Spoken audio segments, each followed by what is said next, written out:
We have the tech to get food delivered in 15 minutes, but we all have horror stories about buying tickets. The Game Time app gives fans the advantage. Get amazing tickets in just a few taps. Fees are included, so what you see is what you pay. And the Game Time guarantee means authentic tickets at the best price every time. Take the guesswork out of buying tickets to concerts, sports, comedy, and more with Game Time. Download the Game Time app and create an account for $20 off your first purchase. Terms apply.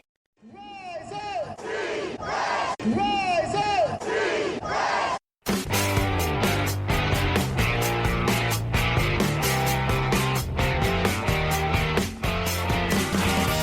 This is the Rise Up See Red podcast, all about the Arizona Cardinals and the NFL, featuring insider and outsider perspectives. Enjoy the best hour of Cardinals talk on the web. Now here are your hosts, Jess Root and Seth Cox.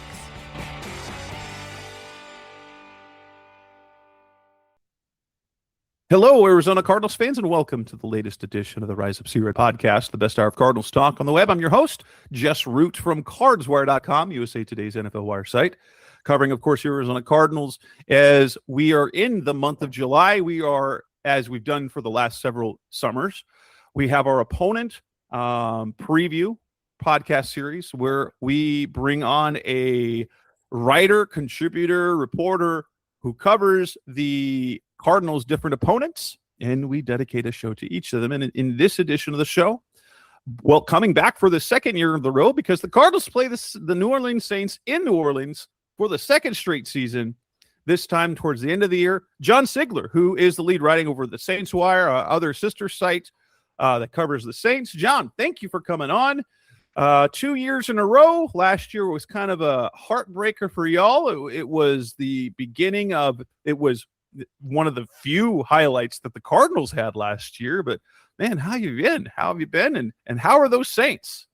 Oh man, I'm doing great. The Saints are in a much better place now than the last time we talked about them. And thanks again for having me on the show again this year. It should be a good matchup.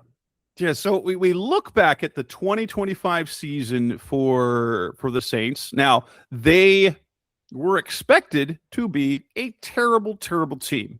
And they were not a good team, but they were not terrible by the end of the year. Obviously, the Cardinals came in and beat them in that first. In fact, they lost their first 4 games and 8 out of their first 9. But then after transition into Tyler Shuck, things got better. They won 4 of their last 5 games to end up finishing 6-11. I mean, that's kind of Cardinals territory for us on most of the time, but the overall numbers not great on offense, only averaging 18 points a game. Their defense was about average, and I remember last year was kind of impressed with the way that Brandon Staley had that defense looking even in week 1. How did you feel about how the season started versus how it ended, and what was sort of the view of the overall year that the Saints had? Yeah, so we went into the season with a lot of reservations. It's Kellen Moore's first year as head coach. He's the youngest head coach in the league now that the Saints have ever had. You have a QB competition going into training camp, and you have $100 million in dead money and all of this stuff, all of these challenges to overcome. And, at first it started out rough. Like you said, they started 1-8. They lost, they lost some games that you kind of expected going into the season would be an L. The other games, they were not as competitive as you would have liked. But I will say, they turned things around, and something that a lot of people have pointed to as, a very encouraging sign is that Kellen Moore was able to steady the ship, and going 1-8 in the first half and then finishing at 6-11, he didn't lose the team. He wasn't having guys, yelling in the locker room and arguing and, and that translating to the field with tons of penalties and blown coverages. And I think that really speaks to how well coached this team was. And you mentioned Brandon Staley's defense being a factor. And I absolutely agree. Looking back at that week 1 matchup, that was something I was pointing at is, hey, Brandon Staley is 3-0 against Kyler Murray in his career. And to his credit, I think he did a great job bottling up that Cardinals offense in that game. And we saw that again in some of these road games with Buffalo, with the Rams, even, in the Seahawks in the first half. The Saints were doing a good job of, the defense was doing a good job of keeping it close, not giving up big plays, and, staying competitive. It was the offense that was the problem, where they're allowing 20 points to the Bills in the first half, 13 points to the Bills, 20 to the Rams in the first half of those games. But the offense scored 10 points in each game through the first 2 quarters of each game. And so what we've really seen this offseason is, okay, we know the offense is a problem, so we're going to invest heavily in addressing that. We're going to go sign David Edwards to take over left guard, which has been just a turnstile. I mean, they have started, I think, 6 different players at left guard over the last 3 years. So bringing in Edwards, guaranteeing 3 years of his contract to get him into the building, that was a big move, and I expect that to pay off big time here in the season. They also signed Travis Etienne Jr. in free agency, brought him back to Louisiana to revive what has been the least explosive run game in the league over the last 5 or 6 seasons. And then they drafted Jordan Tyson. I remember talking with you about Jordan Tyson this time last year when we were previewing I believe it was the ASU and Northern Arizona game. And I mentioned that the Saints had some scouts there. Well, gee, it looks like they were they were scouting Tyson after all. So the Saints made a very concerted effort to upgrade the offense and upgrade that supporting cast for Tyler Shuck and say, this guy might be our QB. We're going to give him the tools. We're going to find out if he is who we can truly build around here in the future. What was the feeling at the end of the year? Now, Shuck's numbers weren't impressive by any means. In his 9 starts, he only threw 10 touchdown passes. Now, granted, he had more touchdowns than interceptions. 20 just shy of 2,400 passing yards, but also rushed for 3 touchdowns. What is kind of is there the feeling that he could be the guy moving forward? Is that kind of how they view him? Now, obviously, there wasn't a better option in the draft right now that they had available, but did Shuck kind of put enough belief in with the organization to say that they can build around him?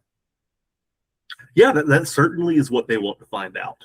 And to that point, there is no QB competition now. Last summer, he and Spencer Rattler were splitting reps every single day at training camp, rotating in with the first, second teams. That's not going to be the case. Like it's Shuck is QB1, and the Saints are doing everything they can to put him in a position to prove that he could be their QB1 this year, next year, and as far as he can take them. To the point about the production, and also to the point I made about all of these upgrades they've done in the offseason. I mean, he finished the season really strong without much around him. Like, he didn't have Eric McCoy. He didn't have Chris Olave in the regular season finale with the Falcons.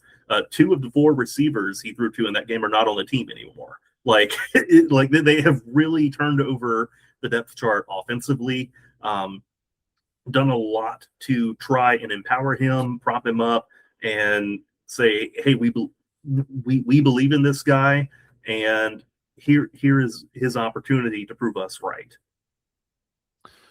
The other bright spots on the team, other downsides to this team. Now, statistically, Chris Olave was fantastic, 100 catches for over 1,100 yards. Juwan Johnson at tight end proved to be one of the stud tight ends in the league, 77 catches for 889 yards.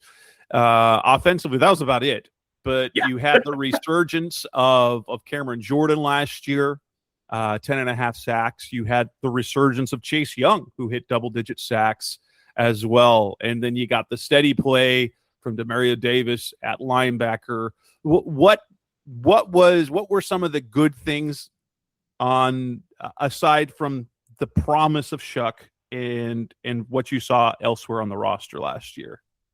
Yeah, it really just was not giving up a ton of big plays. Like, they did a great job of limiting catches of 20 plus yards, of being very opportunistic with their pass rush, and by that I mean they were not blitzing a lot. They were not getting a lot of sacks, but when they were able to get in position to sack the QB, they did a great job of bringing him down. And you'll see other defenses where they have a high pressure rate, low sack rate. That means they're not finishing plays, they're letting the QB get away. Saints were not really doing that. We're not doing that. They were closing well and really getting stops and sealing the deal when they needed to. Now, this year is going to be a challenge because they lost Mario Davis. He went to the Jets. They ended up signing his old backup back from the Falcons. That being Caden Ellis. He's 7 years younger. Let me put it this way: on the one hand, he's 7 years younger than Demario Davis. He's coming off of 3, maybe 4 100 tackle seasons in a row with Atlanta.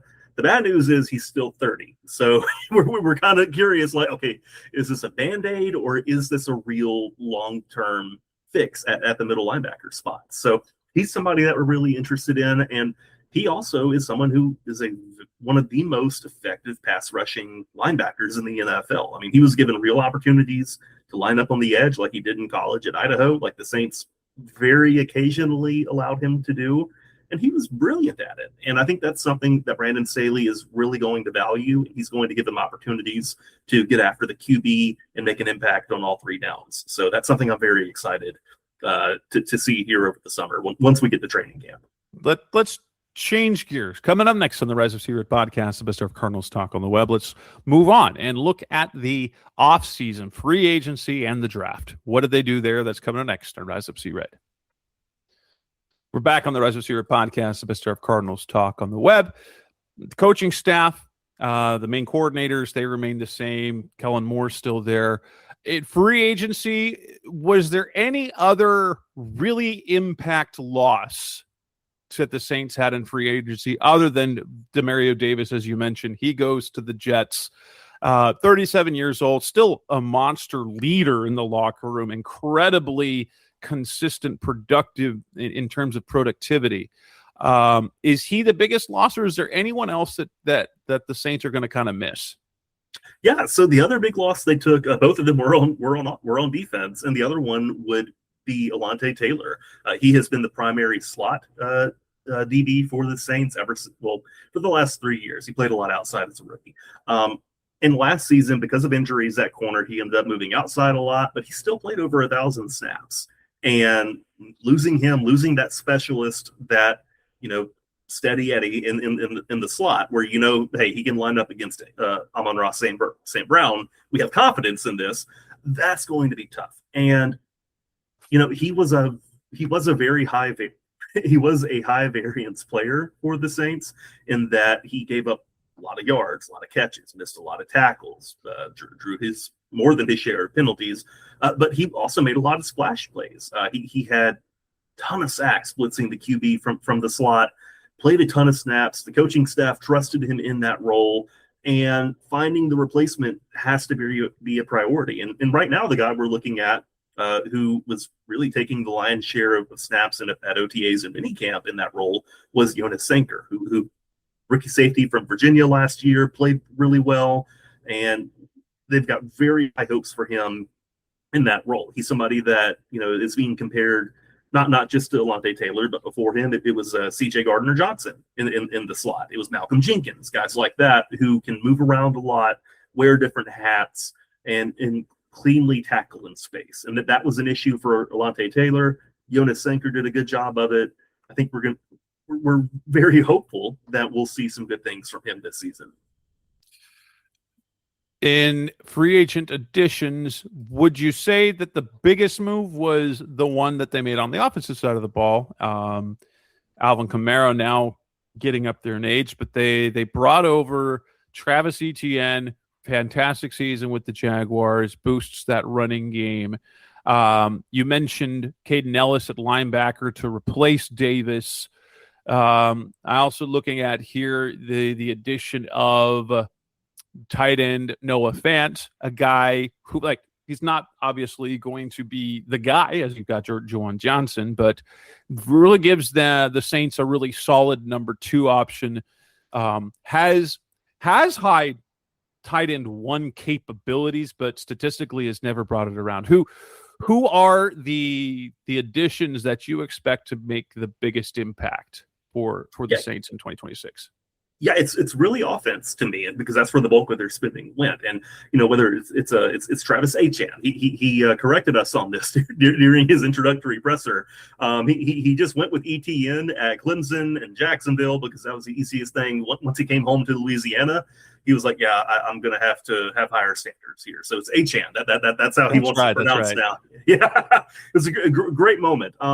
Big personality, big playmaker. Achan has more runs of, more runs of 30+ yards last season than the Saints have had in like 6 years put together. I am not even joking. And he does offer kind of the same type of skill set that prime Alvin Kamara has as well, because he can do it in the pass game and in the run game. For sure. And that was kind of interesting about when he signed. Like when the rumors first came out that the Saints were interested in signing Achan, one of my contributing writers started to write a draft about, hey, they shouldn't sign this guy because he's too similar to Kamara and they can't coexist. And when he was like halfway through it, the news broke that the Saints were indeed signing him. And so I still have that draft saved on our dashboard, like pinned, to shame him for this to this day. But I kind of get it, because when you look at it, it's like, can he and AK really coexist? And all summer has been this really weird dynamic where the Saints are just not committing to Alvin Kamara being on the team. And, Kellen Moore is saying, oh, well, he's certainly on the roster right now. And it's like, yeah, that's obvious, Kellen. Thank you for the insight. Mickey Loomis, the GM, is coming on saying, yeah, we may have too many resources tied up at running back, so we really need to figure this out. And so now everyone is thinking, does that mean a pay cut for AK? Does that mean, seeking a trade partner? Like, what is going on here? It's weird. Has not come to a resolution yet, but I mean, at this, so we're very much in a wait and see mode. So maybe Alvin Kamara is not on this team in a month. Who we just don't know, and that feels really weird to say about he is the Larry Fitzgerald of the New Orleans Saints in the sense that he has all the All-Pros, the Pro Bowls, he's the franchise touchdowns leader. Like, you don't see teams handle star talent this way very often, unless you're the Cleveland Browns and it's Myles Garrett wanting to go to the West Coast. So that's weird. But yeah. Back to your point. To me, Achan is probably going to get the headlines because he's going to be so big in fantasy football, best ball, all this stuff. But to me, the biggest move they made was signing Dave Edwards and finally solidifying that left guard spot. It's been such a problem for so long. They've had so many different veterans come and go there. It was such a problem last year where they just couldn't hold it down. And having him there at Kelvin Banks' shoulder, coaching him up on the field, giving Eric McCoy, our Pro Bowl center, who has missed a full season's worth of games over the last 2 years of injury, taking pressure off of him. To me, that's going to make the biggest difference from one down to the next, is having, a proven commodity there at left guard. And you go to the draft, then after that, their top pick is a guy, and you've come to talk to me since then, but Jordan Tyson, Arizona State stud receiver, a lot of similarities to Chris Olave in terms of style of play, and also comes with the same sort of durability questions. Not a question of toughness, but definitely a question of durability. What are sort of the expectations for Tyson as a rookie in year one? Oh man, there is so much hype behind this guy. You've got people saying, "Oh man, he's going to be our CD Lamb." Like he's the thought is that he could be. He is, yeah, and he could be that type of playmaker and just raise the floor for the rest of the offense, just by giving them a real weapon opposite Chris Olave, which they have not had in Olave's time here. Like, no disrespect to Rashid Shaheed, but he's not a wide receiver too. He shouldn't have been taking on the workload that the Saints put on him at receiver and on special teams these last few years. So Tyson, huge get as long as he can stay healthy. And the Saints are being very mindful with him. I believe he practiced once in front of the media at OTAs before the team shut him down for the rest of the spring and said, hey, your hamstring is still popping up, being a problem. It's more important that you're 100% at the end of July than we need you practicing fully here in May and June. So just take it easy. We'll circle back then. So they have high expectations for him. They're managing his injury history very carefully. And as long as, like you said, it comes down to durability. And if they can manage that, I think he'll be great. And we've seen them do this before. With Marshawn Lattimore was another player that they drafted very highly, had a history of hamstring problems, never was an issue with the Saints. And so they've managed it well before. I'm optimistic that they can be responsible with him again. At this point, I'm just excited to see him on the field with Olave together. That'll be fun. And you go to round 2, defensive tackle Kristen Miller out of Georgia, then tight end Oscar Delp in round 3.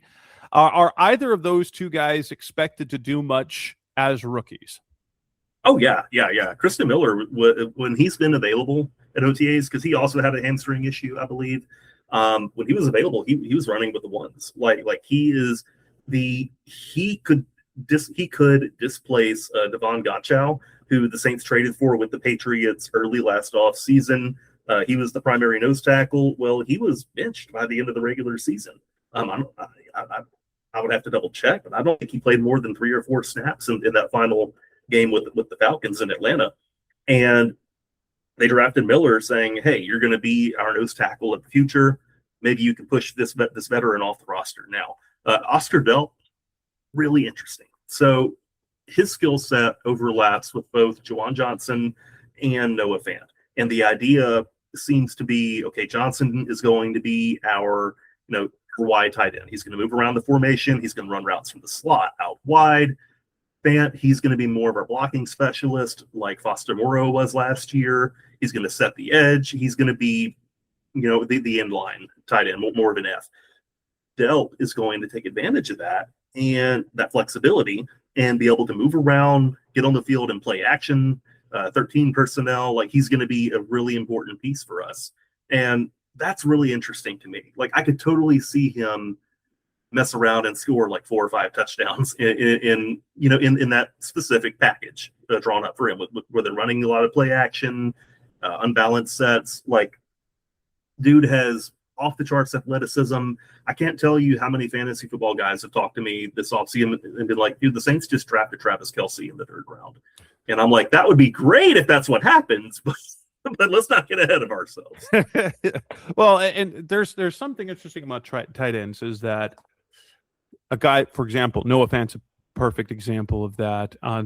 There was a tight end that was drafted by the Rams. There's these guys that are athletic freaks that are productive in college, and yet there's high expectations of it, and they just end up having fine NFL careers, like 35 catch seasons, and never dominant. And but Adam Troutman is a good example. Yes. We saw from the Saints just a couple of years ago.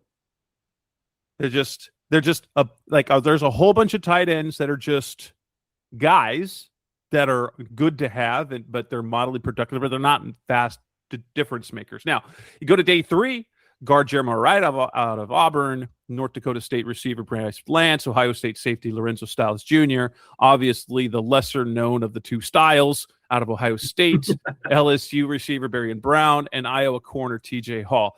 What is sort of the expectation for them? Are any of them going to be making contributions in year 1? Yeah, so when the Saints drafted Bryce Lance, everyone, on Saints Twitter was thinking, oh, this guy's going to redshirt and we'll see him next year. Like, they've got too many receivers now. Well, because Tyson missed or was held out of OTAs and minicamp, Lance was really the guy that stepped up and called a ton of passes, showed that he's not just a 9 route guy, that he can make plays at different depths of the field. And now we're going into training camp thinking, yo, is Devon Bailey going to lose snaps to this kid? Like, is he going to have a real role? So he's someone that we're really interested to see. Same thing with Barry and Brown and the third receiver, the Saints triple dip receiver this year. He has gotten touches as a running back, jet sweeps, extended handoffs. Like, they're trying to find ways to get the ball in his hands. And you can look at that two ways. Like, on the one hand, it's, okay, why is he not running regular routes and catching regular passes? Like, is that not in his wheelhouse? On the other hand, it's, okay, the coaching staff really likes this guy. They want to see what he can do. Now is the time of the year to, mess around and see what he's got. So he's also, if he can have any kind of role offensively, he'll make the team and he'll be the primary returner on special teams. I remember when the Saints drafted him, they put out the cute phone call.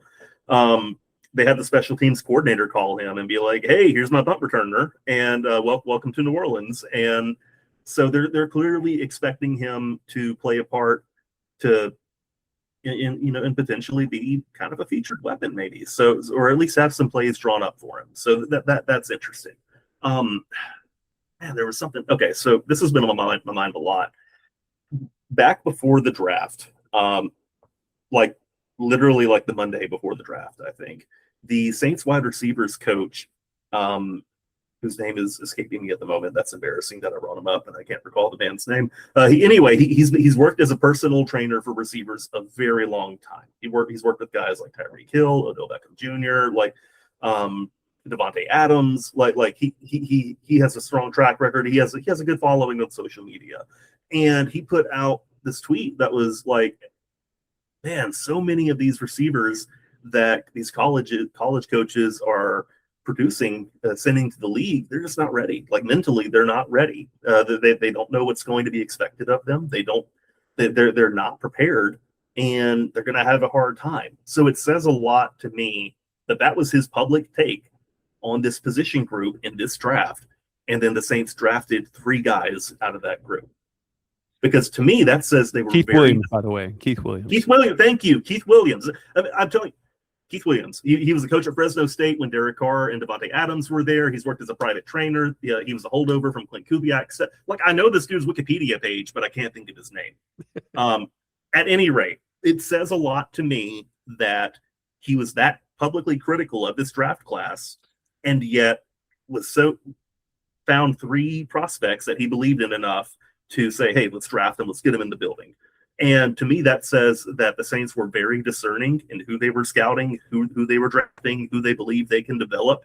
And that means each of these 3 guys could have a real role once we get into the regular season. Coming on next on the Rise Up Sierra podcast, the Best Our Cardinals Talk on the Web. Let's look ahead to the 2026 season. What are the expectations and more for the Saints? That's coming on next on Rise Up Sea Red. We're back on the Rise Up Sierra podcast, the Best Our Cardinals Talk on the Web. Talking New Orleans Saints. The Cardinals will take them on in Week 16 on the road, 2 weeks after their very, very late bye. What is the vibe for this season? The NFC South is always really up in the air, honestly. It's a division where traditionally, I don't want to call it necessarily weak, but it isn't the NFC West. It's a very winnable division. There isn't a lot of separation between best and worst teams. And what is sort of the hope that the Saints can do this year after a 6-win 2025 when 2 more wins was enough to win the division? Man, the hope, the expectation is that this is the year that playoff drought ends. The Saints have not been back to the playoffs since Drew Brees retired. He's going into the Hall of Fame here in a month with your Cardinals playing in the Hall of Fame game. And the Saints have not made it to the playoffs since then. It's been brutal. It's been a slog, and we're hoping it finally comes to an end. And so you're looking at the schedule. That Cardinals game, that looks like a great opportunity to, potentially help with playoff seeding and say, hey, let's get a win in the conference. Here's a nice break from our divisional rivals. The Saints play Yeah, other they're gonna play the NFC Bucks South. twice in the final 4 weeks. That's an Yes. interesting scheduling move. Yeah, listen to this. So December 13th, week 14 at Panthers. Next week at Bucks. At home versus Cards.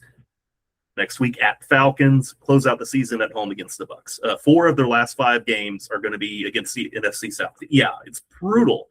And so, your hope not to disparage the Cards, but you hope that this could be kind of a respite between the knife fight we're going to be in with every other NFC South team for the division crown. The Bucks have held it for a long time now.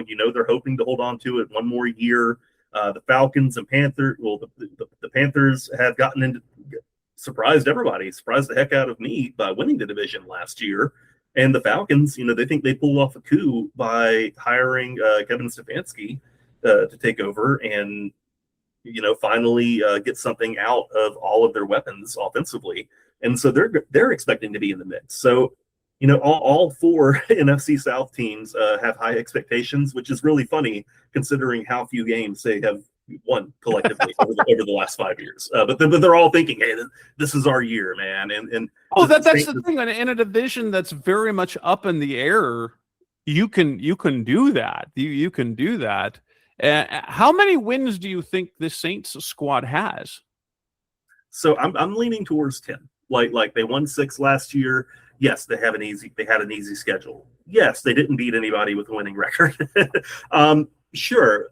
However, they have an easy schedule again this year. Like their first 2 weeks, the Lions and Ravens, that's tough. But after that, I mean, it evens up. You've got the Raiders, Falcons, Vikings, not easy, but like the Raiders, not good. The Falcons are traditionally a mid team.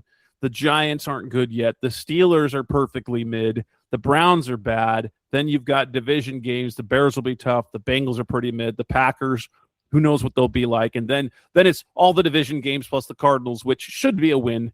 It should be a win based on what we know about the Cardinals this year and what we know about the Saints this year. Fingers crossed, yes. And that's really the thought that a lot of Saints fans have is, look, let's survive the first 2 weeks.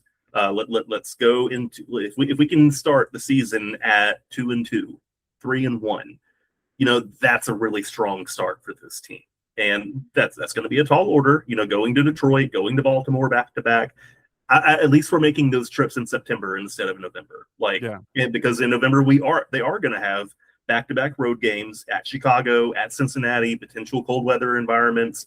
It's going to be challenging, but we saw this team, fight through adversity last year. That they overcame a 1-8 start to be in the mix for the division in the final weeks without their Pro Bowl center, without their All-Pro wide receiver, and there's a lot of enthusiasm backing Tyler Shuck right now. There's a lot of support in the building, a lot of support in the community. Saints fans are hyped up, and I think they have a right to be after so many directionless years that we've had to sit through. It's finally looking like a fun time to be a Saints fan. And from the sound of it, that game in Week 16 against the Cardinals is viewed as a should-win game. That I'm sure how the Saints view themselves is a level or 2 levels above the Cardinals, because they're going from last year expected to be a bad team this year to be somewhat a competitive team, potential to make the playoffs, potential to win the division. The Cardinals be likely to win 4 games maybe this year. But you look at that game and kind of that's a should win game instead of a maybe win game. Absolutely. And with that will wrap up this opponent preview, as we've talked about the New Orleans Saints, the Cardinals Week 16 opponent, with John Sigler over at the Saints Wire. John, we can find your work over at the Saints Wire. What else you got going on these days? Oh man, we've got a very exciting series. I've been chipping away at every day here in July.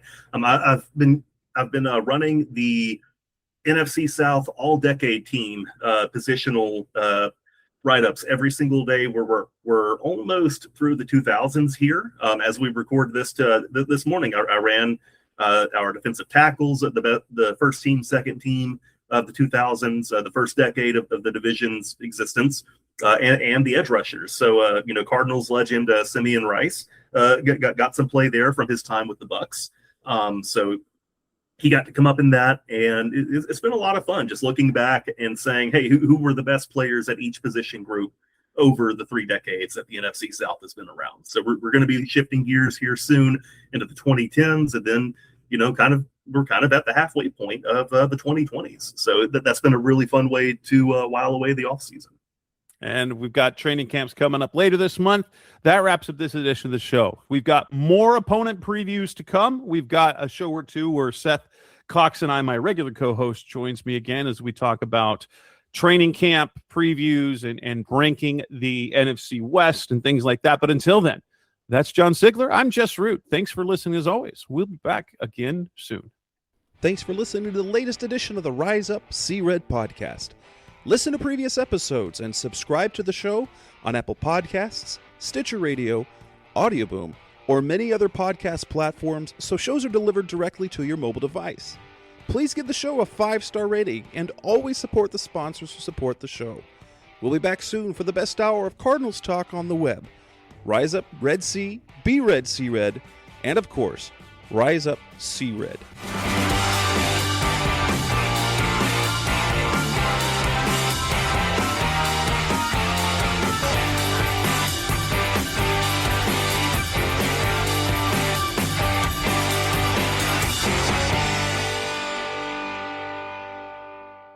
Rise